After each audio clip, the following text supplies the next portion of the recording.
had disappeared, but the network was down, the connections. Every single machine in that building was sitting there fully powered on, fully capable, but completely useless, right? Because the network, it's not the devices on the network. The network is the connections between them. So I've spent my career in technology, right? I keep the SH away from my client's IT. Shout out to Caterina. 2 years ago, it's that mine. But I keep the SH from client's IT by building and fixing networks. I've also spent 15 years building my business, and now Adrem, through referrals as a Caerusnet member. A few years into joining the Ann Arbor Tuesday group, I had a realization I couldn't shake. Business networking and computer networking are the same thing, the same system, just built out of different materials. One runs on cables and code, the other runs on trust builders and follow-up emails. But the rules, the actual rules that help a network succeed or fail are identical, right? So for the next few minutes, I want to talk you through 5 principles from computer networks that work for networking as well here. Don't worry, I won't get too technical. I promise by the end, you won't think of networking in the same way again. So let's start with this basic unit of any computer network, the node. In a computer network, a node can be any device. A laptop, a printer, a server. Here's the thing about nodes. On their own, they don't really do anything, right? You can have the fastest, most powerful computer ever built. You can have the newest phone. But if it's not connected to anything, it's, for all practical purposes, a really expensive paperweight. Its value isn't in its specs. Its value is entirely in its connections. Every single one of you in this room, right now, is a node. And I guess most of you did not get into Caerusnet because you needed help being good at your job, right? You're already great at your career. That's not your bottleneck. The bottleneck that brought you to Caerusnet is the same as it is for that expensive, unplugged computer, the connections.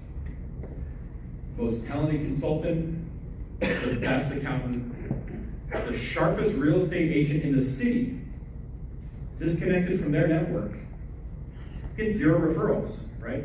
No traffic, no data in, no data out.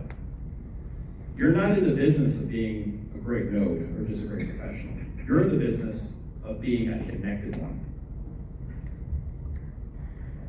So how do 2 nodes actually talk and connect, right? They don't just start blasting data at each other. They follow a protocol. You might have heard of TCP/IP. It's the geekiest thing I'm going to say today. The protocol runs pretty much the entire internet. And the way it works is almost embarrassingly simple. Before any real data gets exchanged, 2 computers do a handshake. Right? One sends a signal, the other confirms it got it. The first one confirms that it got the response. Those 3 steps, every single time, before a single byte of real information moves across the network. It seems slow, and it seems almost overly polite for 2 machines, but it exists for one reason: trust, right? That protocol makes sure both sides are actually listening to each other before anything important gets exchanged. Now think about your referral relationships. How many of you have handed a referral to someone who didn't follow up? Maybe they didn't close the loop. They didn't confirm things with you. How many of you have been the person who accidentally didn't close the loop on that one? Right? Those are dropped packets. Right? Those are broken handshakes. And in a computer network, when packets keep dropping, you know what happens? The system doesn't just keep trying to resend it over and over. It stops routing traffic that way, right? It'll find another path to where it needs to go using different nodes. So your reputation in this room, that's your protocol, right? Every follow-up call, every hey, just checking in, how'd that, client do out for you with this referral? Every committed key, that's a handshake. And the professionals who skip it don't just get a slower network. They can get cut off from it almost entirely. Now, here's a term you probably have definitely felt, even if you're not quite sure what it is: bandwidth.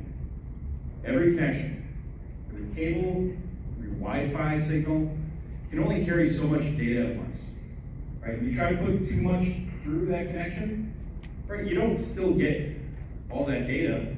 You get buffering, lag. Everything slows to a crawl for everyone on the network.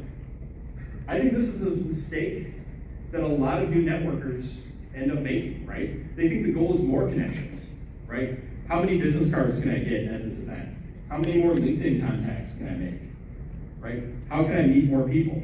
But you don't have infinite bandwidth. Neither do networks. Nobody does, right? You have a finite amount of time, trust, and attention to give. And if you try to spread that across 500 contacts at once, you get shallow connections, and none of them carry anything real. Right? So the professionals in this room who really generate the most referrals and business from referrals are almost never the ones who have the biggest Rolodex, right? They're the ones who identified their handful of high bandwidth connections, right? The few relationships deep enough and trusted enough to actually move real business through, right? And they invest there. So here's a question. After this talk, think about it for a bit, right? Who are your high bandwidth connections, right? Not your 500, but those 5 real connections that make a big difference for your business. Now, my favorite part of this whole networking metaphor here is routers, right? A router doesn't create any data of its own, right? It doesn't generate anything. Its entire job on the network is to look at the traffic coming in and to send it to the right place as efficiently and quickly as possible. And an interesting thing that I like about it is in most networks, the router is the most valuable piece of equipment on the network. Not because it's the most powerful, that's probably some server somewhere, right? But because everything depends on the router making good decisions fast.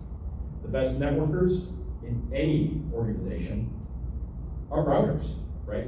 You're not necessarily the top producer in your field, right? You're not the shark that's making it rain every day, but when you meet someone who's a router, their brain is already asking, who in my network actually needs this person, right?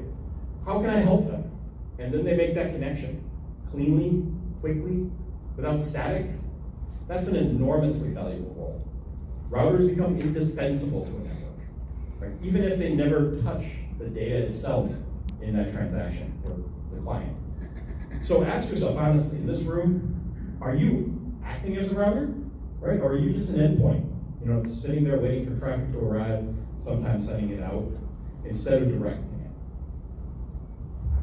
So, 2 last little quick ones to close with here. First, firewalls, right? People hear the word firewall, and because it's got the word wall in it, right, they think that it blocks everything. Kind of like a goalie in hockey or soccer, since the World Cup just ended, right?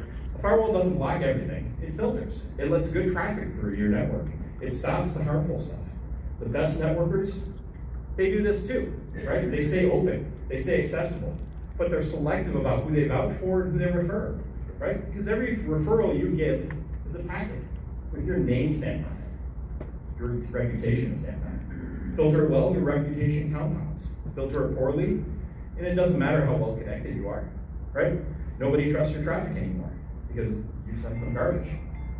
But a firewall doesn't just filter. It also logs traffic, right? Every single packet that comes in or out of it gets written to a log, gets reported. A good IT team doesn't just trust that the firewall is working, right? They inspect the logs.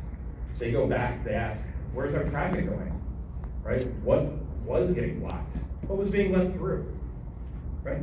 What worked, what didn't, right? Because that log is the only way you actually know that the firewall is working. A lot of networkers never do this, right? They hand out referrals, they receive referrals, you know, they build relationships, and then they're on to the next thing. They don't, keep a log, right? That way you can review and see and answer basic questions, right? Like which relationships are the ones that are productive and actively send me business that works? Which ones, who do I give to?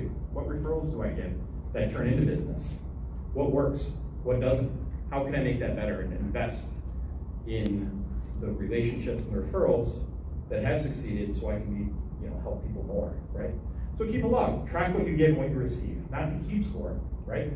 But the same reason a firewall logs traffic, so you can see the pattern. So you know with real data, which connections in your network are actually worth their bandwidth, and which ones just look busy. Lastly is uptime, right? In IT, we don't brag about a server that was blazing fast for an hour and then crashes, right? That would be bad for our clients. One of the things we brag about is uptime, reliability.